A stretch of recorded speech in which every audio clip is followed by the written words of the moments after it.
Zoom, zoom, like a race car flight, but it ain't a car. It's a super fast tortoise going the speed of light, breaking all the Even in space, a group of tortoises is called a creep. Welcome to Super Fast Tortoise.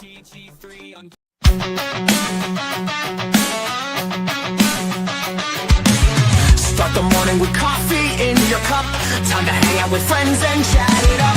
Bring a smile and good luck. Hit that like button and let's chat it up. Good times start with us, you and me. Good morning, welcome to the morning coffee show.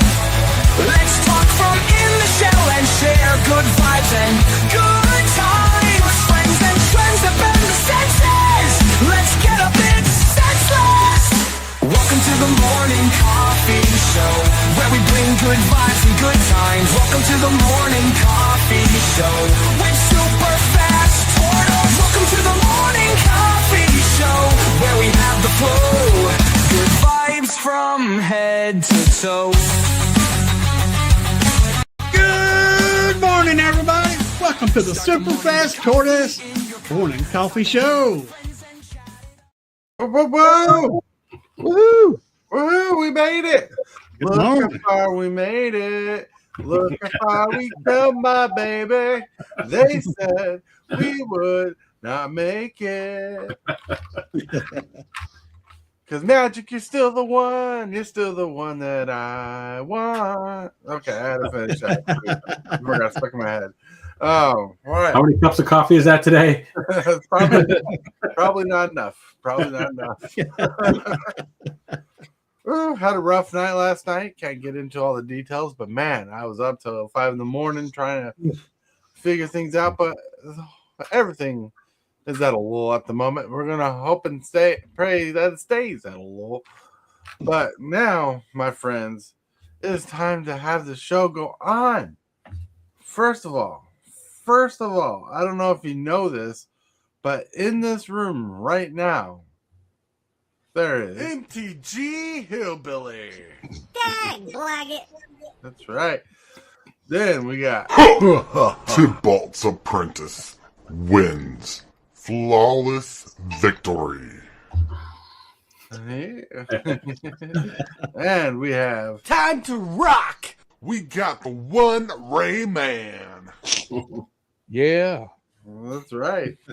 Hope you guys got the energy. Hope you guys got the coffee. Because, man, today is going to be a doozy. It's going to be a 1-2 punch kind of day. Man, and I'm like, you don't understand how much energy I'm exerting right now. So, if you guys don't know any of these guys, fellow streamers here, Hillbilly, Matt Saxon, Rayman, all their links are in the description below. So check them out if you want to know more about them. Titchy dudes, it's coffee. Hello, Yep. welcome. So behind the scenes, we were having a conversation, kind of on topic, but on the side of it. We were talking about sets being spoiled way too early, way ahead of time. And apparently, Rayman can talk more about this. That they've spoiled, what is it, Strixhaven and Marvel superheroes already? Already. So this morning at 8 a.m. Pacific time, so 11 a.m. for those of us on the East Coast, GameSpot, which is a pretty big video game website. They do talk about pop culture and other things, but they're a big website. They've been around forever. Mm-hmm. I mean, they've been around since the early 2000s. Posted an article. This is clearly from WotC. This is not like leak material. This is something that WotC gave them. But it is all of the products that are going to be in Strixhaven and Marvel, Mm-hmm. as well as spoiling some cards that we've not seen, and showing the commander decks for both sets. So that's 9 commander decks, 5 from Strixhaven, 4 from Marvel Superheroes. Mm-hmm. As well as all the products that's going to be available for the 2 sets. And I know it's not everybody's cup of tea, but for those people who enjoy Jumpstart, it's coming back for Marvel superheroes. It's crazy. Crazy. Wow. That's right. I like Wow. some of that jumpstart stuff, but like it seems too weak. I don't know what I would like to see in a jumpstart set. The first iteration of it felt okay. Later iterations of it just seem like it's a lower powered set that isn't really worth much. Playing it in store or playing it in person is great. I think that's awesome. I got a friend that's over in Thailand, moved here from Chicago, but took his packs with him. We were able to just bust out his packs and play from here to there and stuff. So it's awesome. So it's got some good potential. Yeah.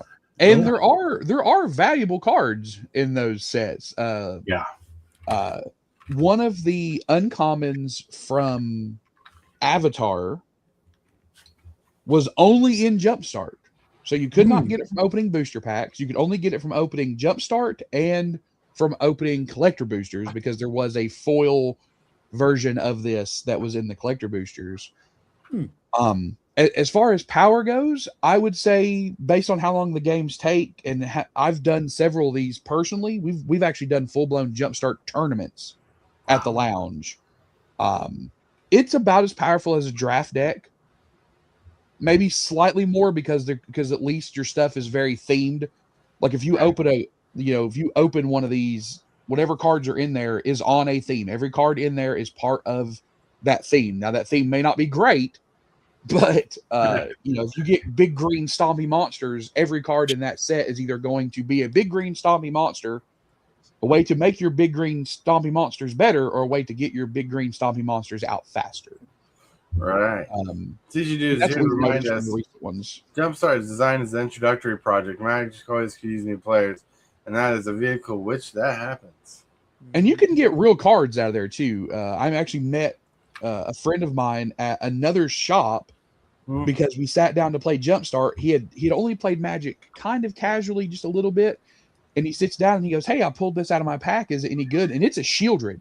This is Shieldred's $120, and I'm like, "Dude, I don't know you, but I'm going to go buy you a pack of sleeves right now to put this card in," because he couldn't not play with it. He had to play with it. But it was worth $120 at the time. Nice. So I literally went and bought him a pack of Dragon Shield and said, "Here, sleeve your deck. If we go the time, I'll take it. I'll take a loss." So kind. You buy him Dragon Shield sleeves. I'd buy him penny sleeves. I'm like, here's some penny sleeves. Well, I wanted him to protect the card. That was the important part. Right. Is it wrong that I would have told him it was worthless and traded him for like a Terramorphic Expanse? Sure. I'm pretty sure all the new kids in the block are looking for Evolving Wilds and Terramorphic Expanse. Exactly. That's what everybody wants to play. Because the infamous discussion around fetch lands. Yes. But so they did do that this morning. I don't know why. I feel like this would be something that you would drop, after Turtles, considering that there is an entire other set. These are not the next two sets coming out. Well, Wizards has been lame like that. Remember when Tarkir Dragonstorm came out? Well, I was hyped about that set, but as soon as pre-release hit, they were spoiling Spider-Man cards. Mm-hmm. Yeah. Would it be something that you would drop if maybe you were involved in a lawsuit and wanted to distract people? Right? Yeah, I think that this hurts. I think this hurts their case, but we'll get into that. It may very well. I do not think that this is, if this was calculated, someone screwed up. I think this hurts their case, not makes it better. All right. But with that, my friends, we gotta get to that section of the day, that one part of the day where I press this button right here that you don't see on screen. Card of the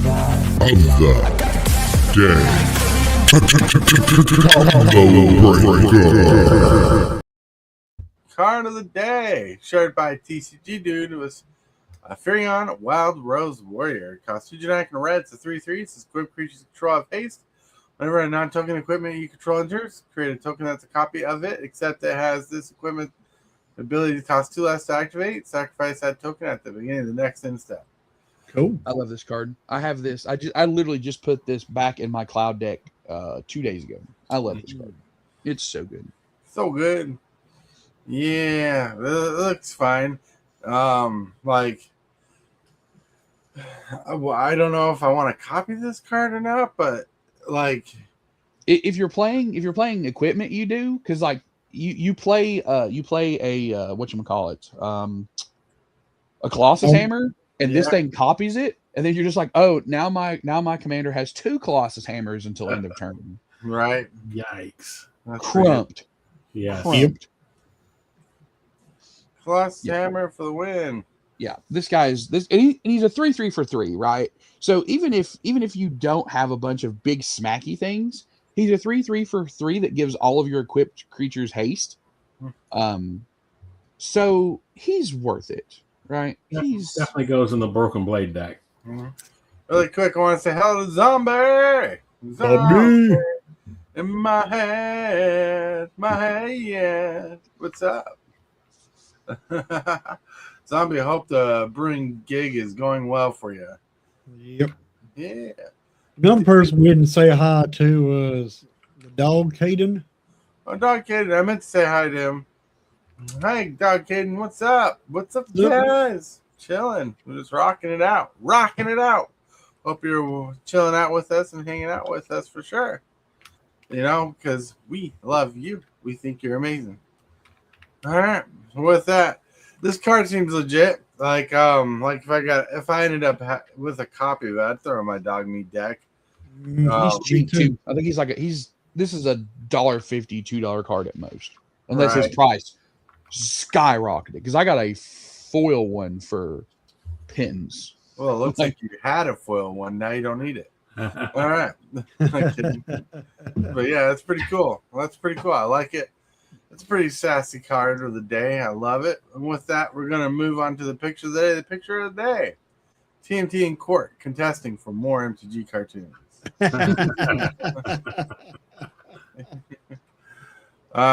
Yeah, apparently there's 5 turtles in this universe. But yeah, like I tried making a picture of a turtle holding a bunch of magic cards in a courtroom, you know, to make it on flavor for the topic. Mm-hmm. And this is what it gave me. And based on the appearance of the people in the courtroom, this is like in the 1800s, Right? maybe the 1700s. Well, they do time travel, right? So That's how the 1980s feel right now, like they're in the 1800s. Really?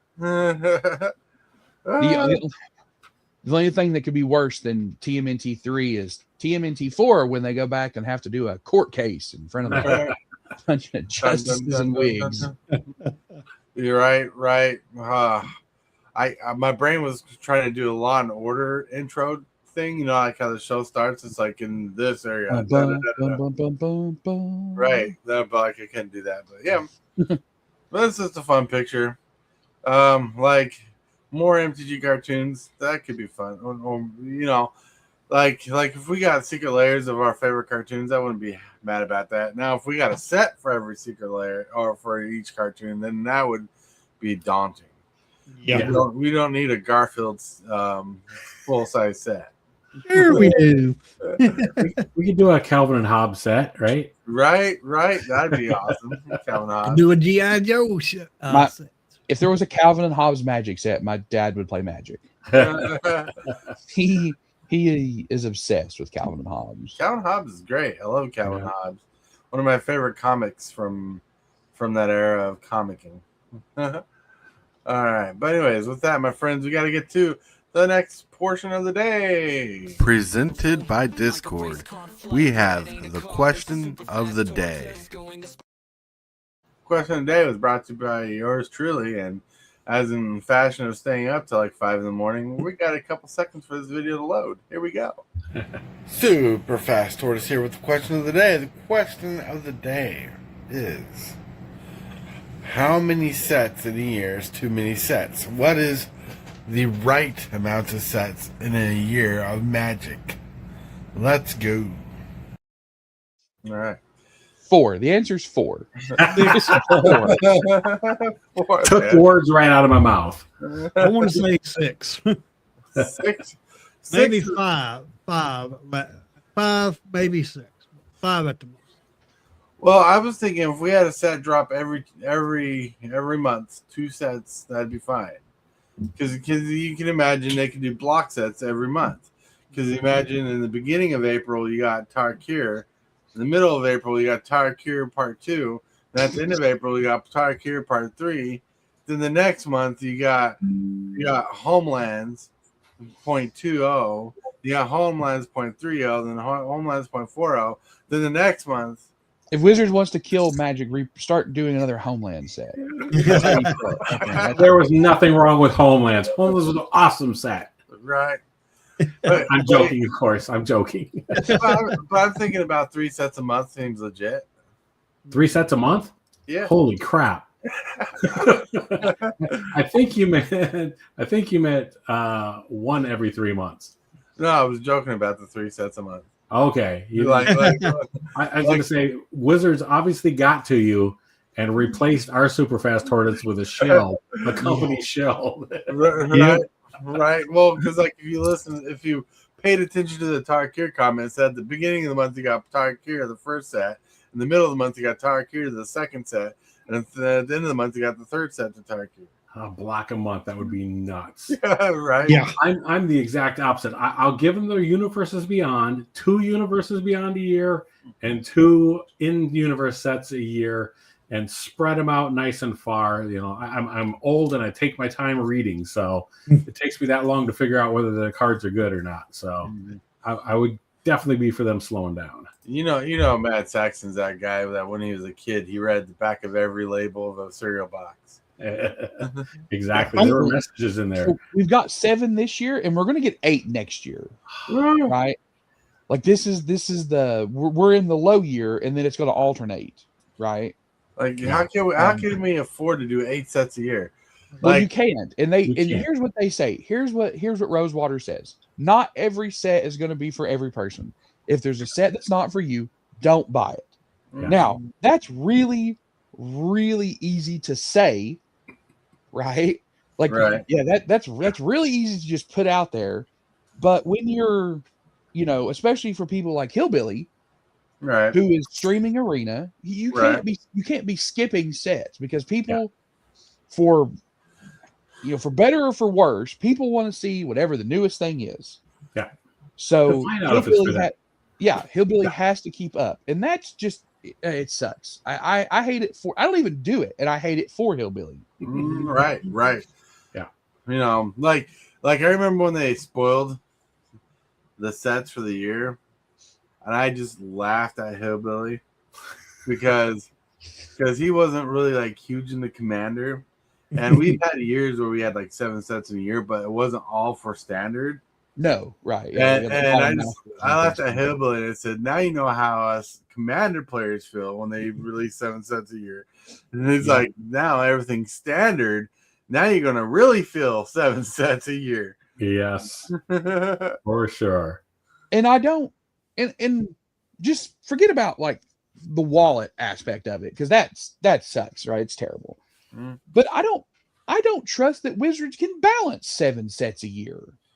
No. Like, I legitimately do not think that WotC's R&D team has the wherewithal or the connection to the game that they once did to be able to go, hey, we're going to put out 7 sets and we're not going to have to ban a bunch of stuff. No, they're going to have to ban a bunch of stuff. And we've already seen it, right? Like, I was going to say, we've already seen it at this point and stuff where yeah, they can't handle the velocity everything is coming out at this point already. So I mean, we had the biggest ban at the end of 2025 that had happened since Mirrodin block. Like, think about that for a moment. If you're somebody new to Magic and you don't know how old Mirrodin is the beginning of the modern era, right? So you hear people talk about the modern format. It's Mirrodin up. Yeah, that's when they changed the eighth edition frame. Right. So this would have been like 2000, either 2003 or 2004. I don't exactly remember, but that's when Mirrodin block came, right? The biggest ban they have had since then happened at the end of last year. Right. And it wasn't all from one set. They had to ban a couple cards from this set and a couple cards from this set and a couple cards from this set because it's so much they can't keep up with the interactions. That sucks. If you're a paper standard player, and this will lead into our topic of the day. If you're a paper standard player, this is horrible. Because how do you buy into the format and go, I'm sure that this deck, forget about it being good for 6 months, be playable for 6 months, because 2 months from now, when 2 new sets are out, some broken combo that WotC just missed. Yep. Is going to go, well, these $25 cards, and that's if you're lucky, they're only $25 that you had to buy a playset of. Well, they're gone now. Like, they're banned. Forget about they're just banned. And they're not good in any other format, but they're too good for standard and they're banned. That sucks. Yeah, I already got some people in my chats, my channel hollering that Badger Mold needs to be banned because it ramps you up so quick. Yeah. It does. Did you see the message I sent in the private chat? No. I'm asking. Oh. I warned you earlier. I'm slow at reading. I did not see it there. So for today's topic, since Hasbro is having a lawsuit, it seems like the fact is that I'm trying hard to, I got to slow down and go back to the beginning. Like, I want to say so much about it, but we first need to establish where we're at with it. So a couple of investors have chosen to sue Hasbro for overproducing and for, I'm just going to paraphrase by say, shady business practices. And while a lot of content creators are saying that probably nothing will come from the suit, I think the fact that it is showing and bringing to light some of the business practices, if nothing else, will maybe start the ball rolling or get the conversation going. We've talked about a lot of these things as content creators here, but we're still a small insulated group. I've talked about before about this being a small game. And while it feels large because we're involved in it every day, I think this shows that we are entering an era or a space where people outside the content creator space are starting to talk about this. And I think it's both good and bad. So I'm interested in hearing what other people have to say or what they think or feel about just the idea that the suit is happening. Yeah, like it's not like one of the subjects they're going to touch, like any of the live shows that are still around, like on the night shows, like Jimmy Kimmel and whatever. I don't know which ones are done or not, but one of the night shows. Yeah. It got big enough at least when because we refer back to the article that they put out by Bank of America, where somebody in there had and that was in 2022. The Bank of America memo came out in 2022. Yeah. And that's what this lawsuit's leaning on pretty heavily. Yeah. I think there's a lot of other things that have, I'm not going to say been forgotten, certainly not by us, but I still remember those pictures of the landfills and stuff with the boxes of cards out there. Yeah. They just dumped. And I think there's a lot of things. So I'm interested to see what this lawsuit brings to light. We already know some of these things. How much of this stuff is going to be collected together as evidence, though? Discovery is going to be very interesting in this. For those of you who aren't real well versed in the law sphere, this is the beginning step of the lawsuit. They've filed the lawsuit. Then it's going to go into a step where a judge is going to look at it and see if there's merit to even continue. Okay. And if we get to that point, then something called discovery is going to happen. And this is going to mean depositions. This is, when people are put in a room with a bunch of attorneys and asked a bunch of questions. It's not in a courtroom. It's in an office building somewhere. There'll be a bunch of questions asked. And then the people who are doing the lawsuit are going to want a bunch of evidence from Hasbro. Right. And I'm really interested to see what comes in this. I am of two minds of this suit. One, I think that they are correct that WotC is devaluing their product by shoving so much of it out the door. Like constantly putting stuff out is unsustainable long term. And this is what Bank of America said almost 4 years ago now. But also, it is not WotC's responsibility to coddle the secondary market in the Magic sphere, right? And if you look, this is one of the things that the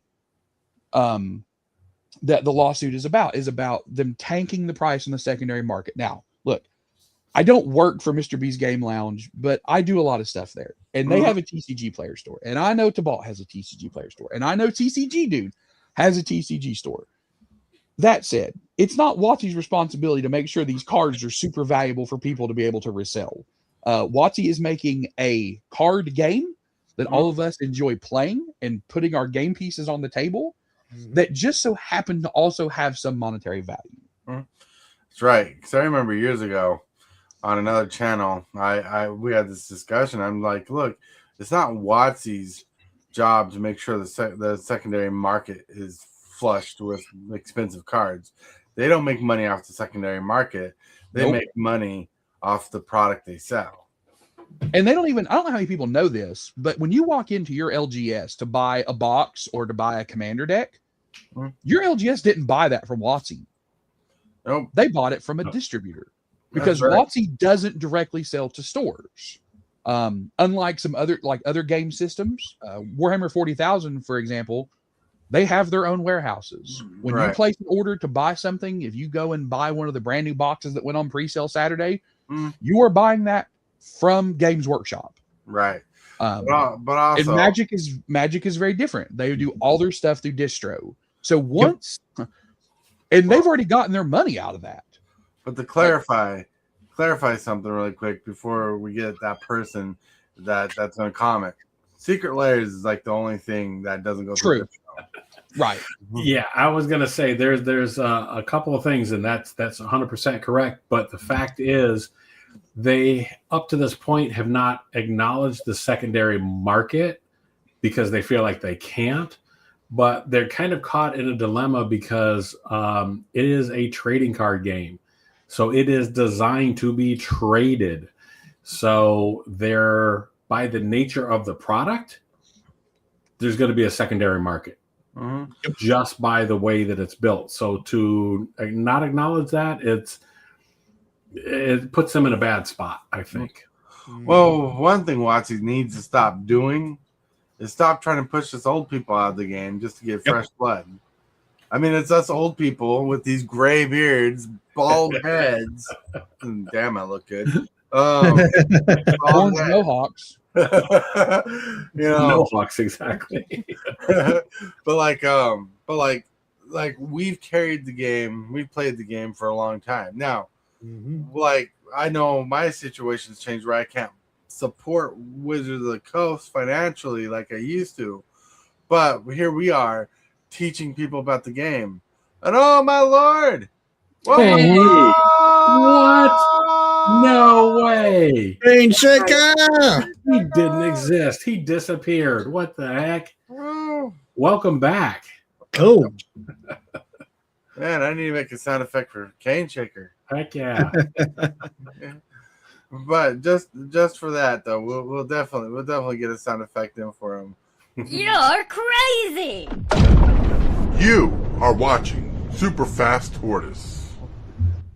Oh, Cane Shaker. Well, I have my thoughts about this lawsuit also.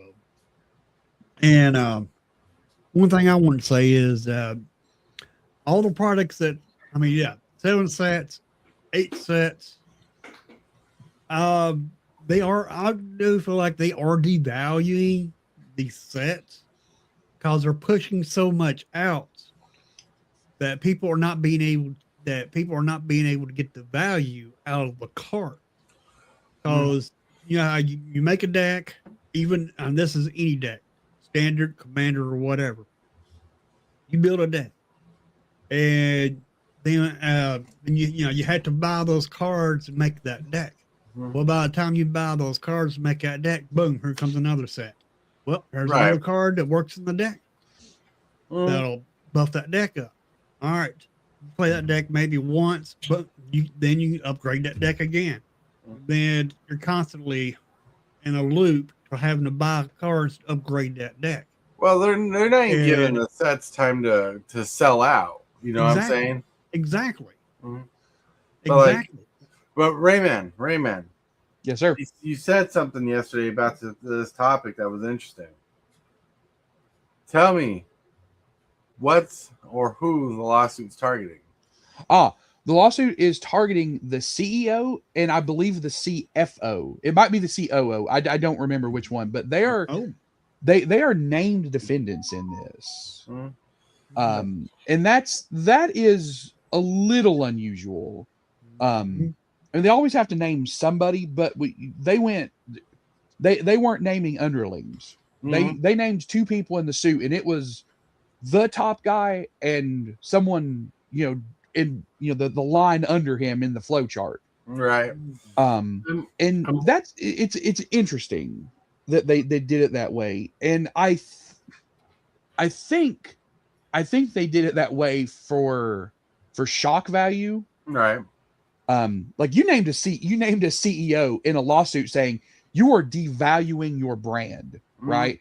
And while for people who don't follow law stuff, it's not that big of a deal. But do you know who that is a big deal to? Investors. People who already have their money in this company. When you hear your CEO is being sued for devaluing your product that is directly related to your stock, that's interesting. That's interesting. And I wonder if that is because Chris Cox came specifically from the Magic side of things, that they chose to name him, or that gave them the opportunity to name him specifically. It's interesting too, because this is a big piece of machinery with a lot of moving parts. Yeah. So it's interesting to see, because sorry. Well, I was just gonna say really quick. So it's Magic is propping up so much of Hasbro. Exactly. That's exactly what I was going to hit on. Yeah, it's gonna be interesting to see how it shakes out. Even if nothing comes from it legally, there is definitely going to be some fallout from this, and I don't mean the secret lair. And it's not just them. It's not just that they're suing because they're saying it's devaluing it. They're saying that they're using Magic to prop up the entire company. Right. Like I was just going to bring up, that Greek god, the one who's cursed to holding the world on his back? Atlas. Atlas. Thank you. Yeah. That's WotC to Hasbro right now. Oh yeah. It's not just WotC, it's Magic. That's right. Because if you look at the new D&D set, it's not selling anywhere near as well as they had thought. We have 5 separate D&D groups that run at the lounge on 5 different nights of the week. Right. And I've heard from all of them that the new books are okay, but they could have just stuck with 5th edition. Like this new edition is not necessary. And those aren't selling as well. So it's not just the D&D stuff, or sorry, the WotC is propping up Hasbro, but it's Magic specifically that's propping up WotC and Hasbro. Right. Yeah. And they're trying to push that cash cow out there right now with all this product, but they're going to kill their golden goose. Well, what people are definitely concerned about. Now, if that's true or not, we'll see. But that's a concern. But here's a different way to look at it. When you're a kid, right? You're a kid and you're experimenting with colors, and you're painting, and you get the reds and the blues and the blacks and the greens and the yellows and everything, and you're trying to build this beautiful picture, right? Well, that's your product, is the picture. But once you get too much product out there, colors start to blend. You start getting grays, browns, and stuff, and they're blending in where the image of what you had of a company that was like a standard thing is now blending in too much and starting to look bland and gray. More gray than my beard, I should say. It's really hurting the image of Wizards of the Coast having too much product, because it's not giving them it's not giving people a focus. They're losing the focus of the company through the products being pushed out of the company. Yep. Because like if we keep going on this rate with Universes Beyond, people are gonna look at Magic and not say that's Magic. They're gonna point at with Magic the Gathering and be like, hey, look, it's the game with all the cartoons and stuff. It's another Fortnite is basically it. Yeah. And we talked about this. This is what actually got us late yesterday. Is I told Tort and Hillbilly, I've seen this before. I have seen what they're doing before, and it's back in the mid '90s, and it's pro wrestling. Back in the early days, back in the mid '90s, there were 3 to 4 pay-per-views a year. WWE put on their Big Four, which they still call the Big Four, and WCW had their own version of the Big Four: the Great American Bash, Halloween Havoc, Starrcade, and I don't remember which one they did in January, but it doesn't matter. But they saw the money they were bringing in from these things, and then they were like, oh, well, hey, instead of doing one every 3 months, let's do one every 2 months. And then it got to be, hey, let's do one every month. Yeah. And the product became so saturated, and the issues that you had, it almost killed the WWE. Because what they had to do is they had to spend all of their weeks of television building up to the big pay-per-view at the end of the month. Yeah. And it was unsustainable. And we saw what happened, right? Those of you who are wrestling historians will know what happened in the early, like in 2000, 2001, when the wrestling bubble collapsed, burst. Yeah. And that's what I'm afraid is happening here. Now, sales are still great. Numbers are good. They're saying that Lorwyn is selling well. I will take Watsy's word on that, because they have tended to tell us when sets didn't sell well. I'm looking at you, Either Drift and Dustmorn, unfortunately. So hopefully things are going okay, but there is going to come a saturation point, right? People only have so much money, and the issue in corporate America, if you don't follow stocks, oh God, I hate that I know all this crap. Is investors expect one thing and one thing only: the line goes up. Right. That's not sustainable, right? It's not sustainable for any business. But when your business requires millions of people to have a whole bunch of disposable income, especially in the world we're living in right now, that's beyond unrealistic. It's sheer fantasy. Yeah, and I think that's possibly going to be one of the problems with this lawsuit, is the fact that WotC or Wizards or Hasbro, whoever, is going to be able to produce some numbers that support the fact that sets have been successful. But I'm hoping that through literal discovery, the legal term, right, they were going to find out more. Things will become more transparent. Big D discovery. What that is. Yeah. Yep. You know what, though? Went through my head. It's ridiculous. But you know that Million of the Peaches song by the President of the United States? Yes. Just take the word peaches and put in magic cards. That's what been up too long. That really does change the meaning of that song. Yep. Right. But I do agree with this lawsuit, but also, I mean, I understand why that they're making money, they're getting all these sets out and everything, but I also understand that it's also too much, too quick. For sure. Well, like what we need to do, and what has to happen if this lawsuit goes or not go, is it needs to be more public knowledge. Yep. Right. And then there's people pushing this topic and talking about it, but it's not getting enough of the knowledge that should be out there. Right. Well, it just started, and for those people who know, the wheels of justice spin very, very, very slowly. Right. It could literally be a year before discovery even happens. Oh, yeah. Right. Like things are just so slow. And what worries me is how many more, and this is a question I'm going to ask you guys. Like, this could have been a question of the day, but we'll burn it here. how many more legitimate IPs are out there that are big enough that WotC can go, okay, we're going to pay a lot of money for this IP, and we're going to make a Magic set out of it. Now, Star Trek is a kind of an odd thing because up until very recently, so long after the deals were signed, Star Trek was the cheapest IP in IP to buy to get the rights to use.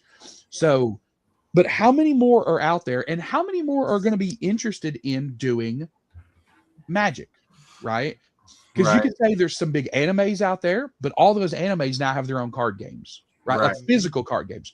One Piece, Dragon Ball, Gundam, Bleach. You know, these are all major. If you're not in anime, you don't know who any of these things are. But trust me, they're very big around the world.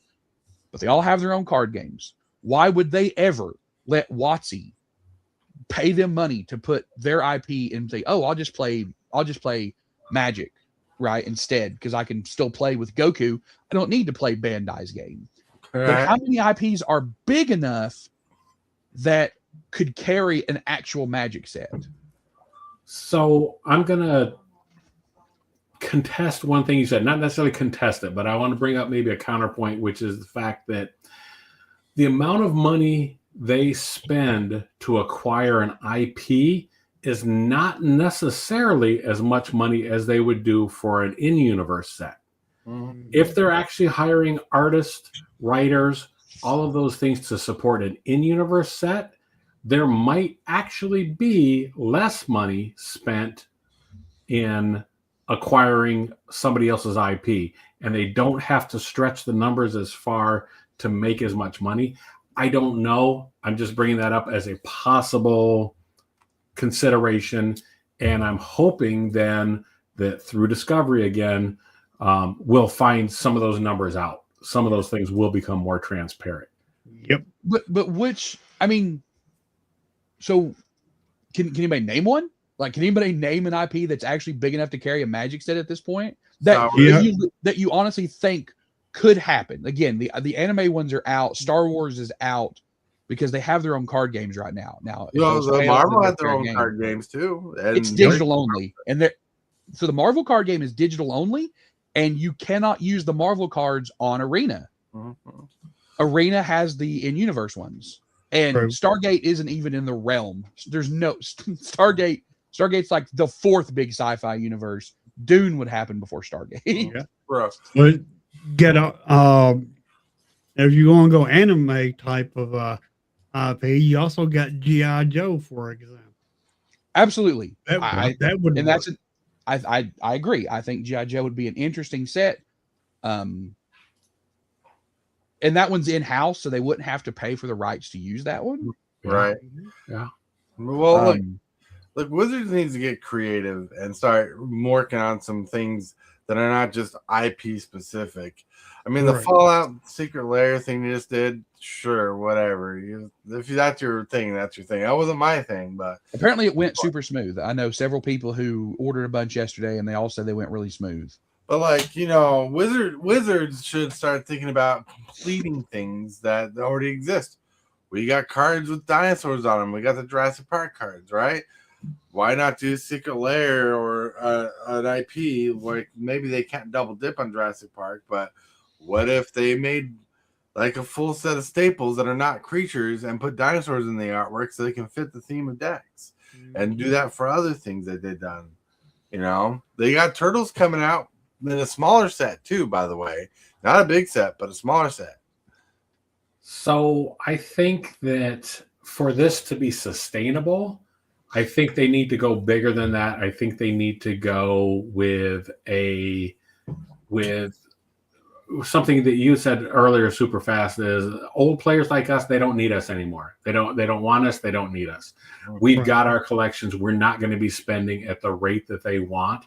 So for them to bring in more people, I think instead of just acquiring more IPs, they need to dig deeper in their own lore and put it in new things. So I'm excited if it's going to happen. If it does happen, about like the Netflix special, it needs to be something where they get out before more eyes, not necessarily putting out more Magic card products, but put Magic as more of a household name where more people can identify it from something other than just the game. I think they had a chance at that. I don't know if you guys know about this, but last year they killed a Magic the Gathering Diablo style game. It had nothing to do with the cards. It wasn't a card game.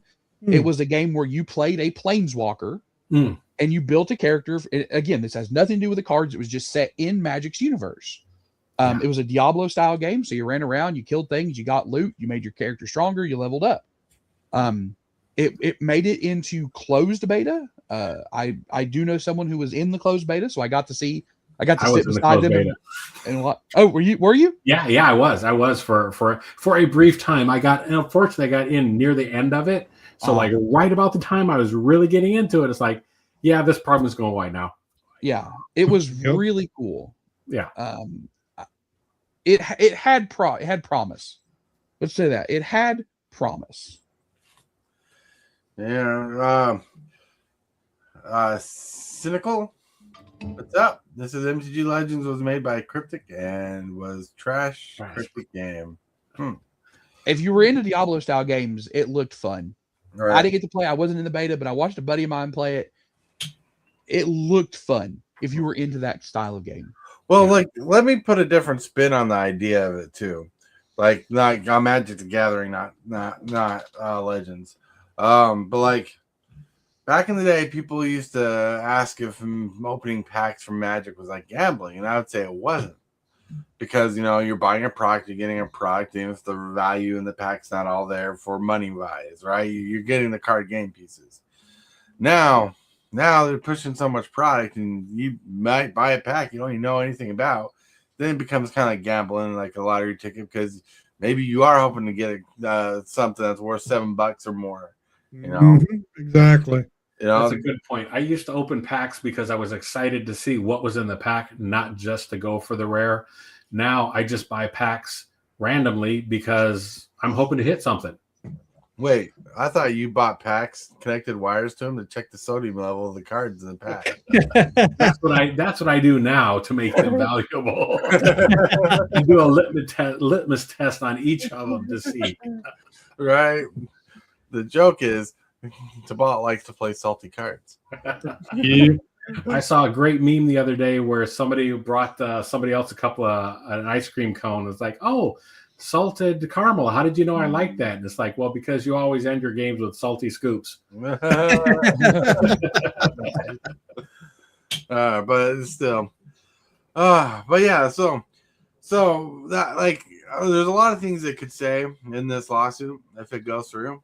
Well, I can't wait to see where it goes, because right now it's not about if the lawsuit makes it in or not. It's about the fact that a voice is being spoken and it's speaking for the public.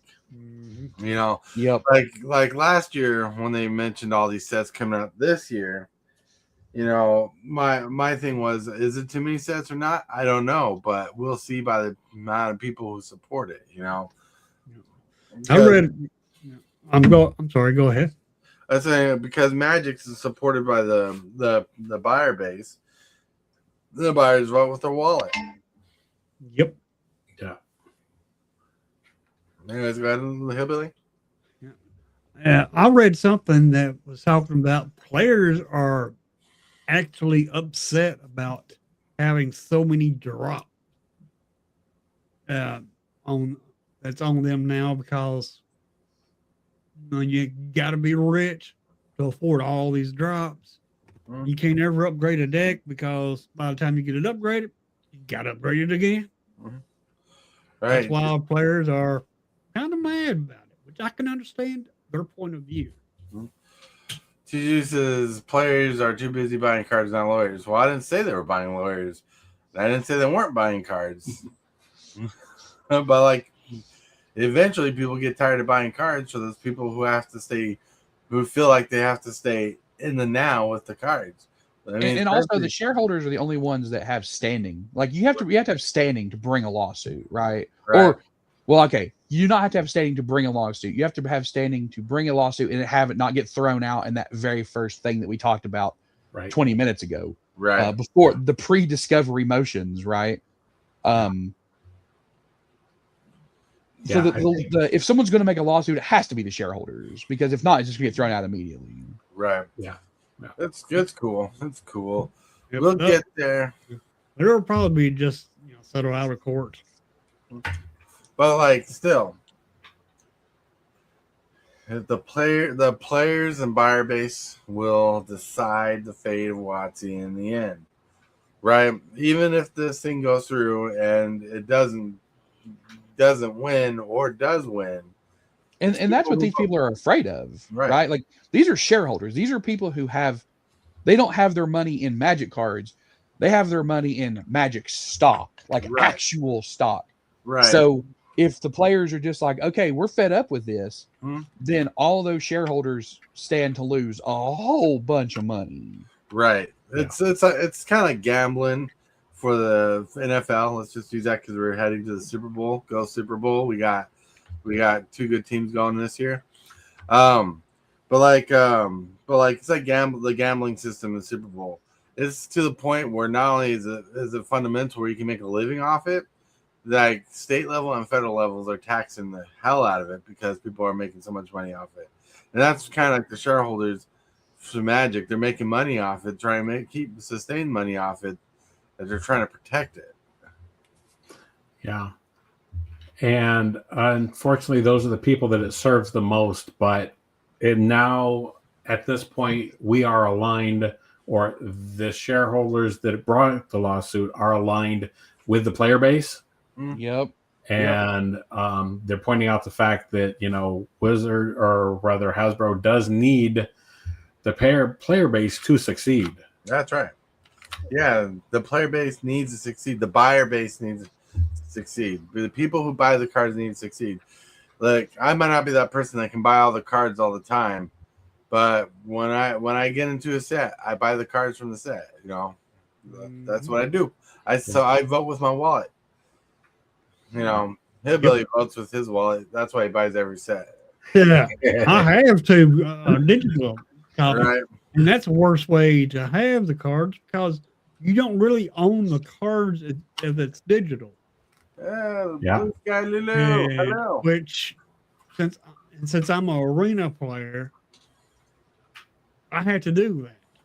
Dude, I don't even understand the words coming out of your mouth. Dude. Yeah. I'm kidding. I only interrupted you because we do need to get to that specific time of the day. Hit that subscribe button. Become a part of the creep. Too much to take. Show is lit. MTG3, are you game? Rise, creep, rise, building a following as we gain. Spitting fire like a dragon, no one can bring us down. MTG3 in the house, we own this town. Ripping through the beats with a fury. It's that time of day where we need to start getting to that shield section, thrill section. But what I believe Hillbilly was saying is, being the person on Arena who plays every set possible to stay relevant in the game, it's getting tiring and it's wearing out his wallet. Yeah. Very much. Right.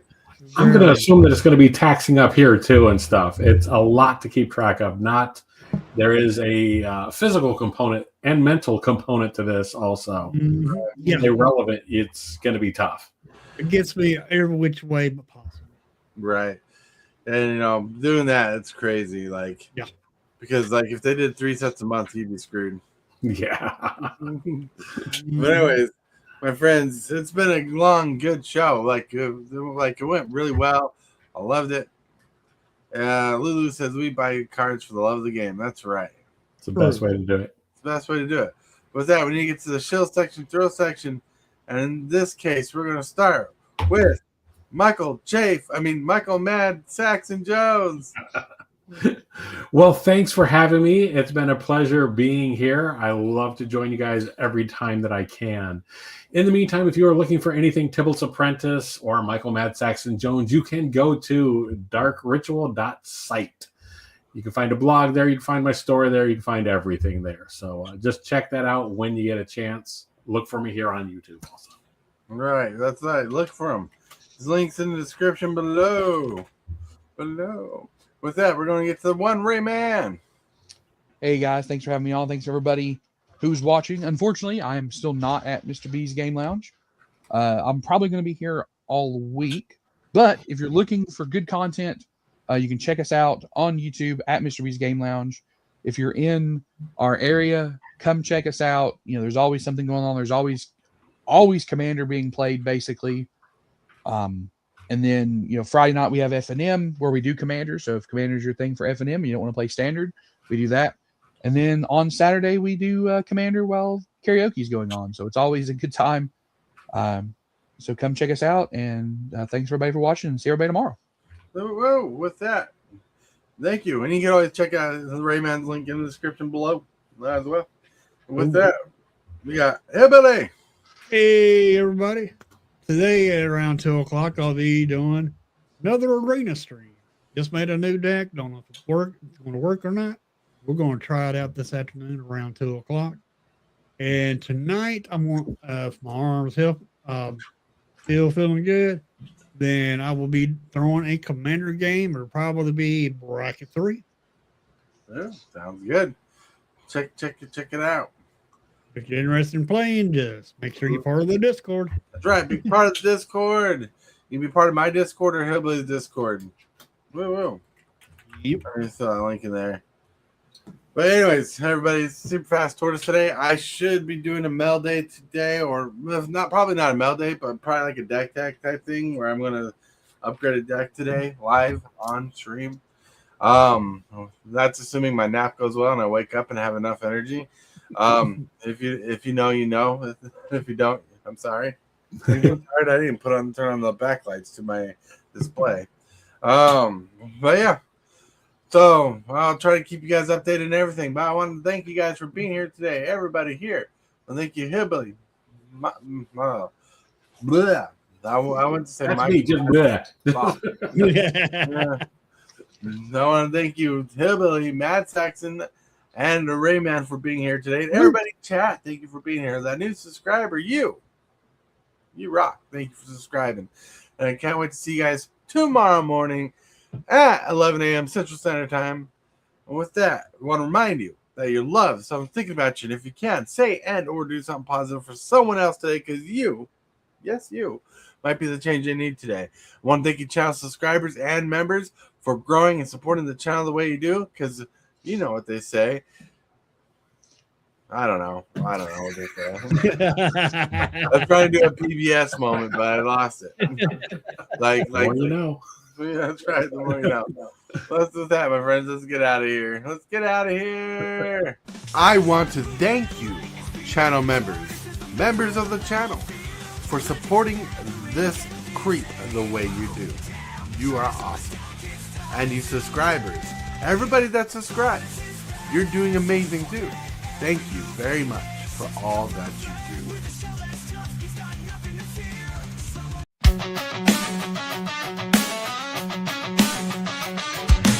Start the morning with coffee in your cup.